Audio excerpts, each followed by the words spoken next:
No vabadust kogu aeg keeratakse nagu võiks olla väiksemaks. Kuskil otsustavates kohtadesse on sattunud sellised inimesed, kes ei saa esiteks aru, mis asi on vaba ühiskond, et miks pärast nagu Eesti ei tahtnud olla Eesti NSV.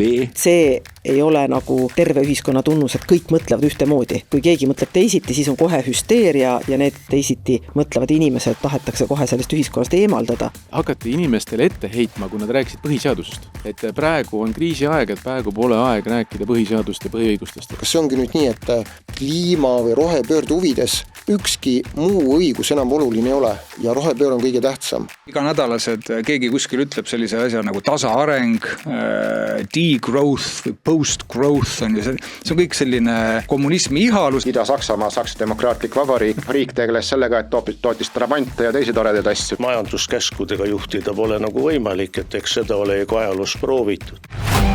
Käes on portaali Vabadused jõulukampaania. Just tänu sinu panusele saame luua sisukaid analüüse, podcaste ja intervjuusid.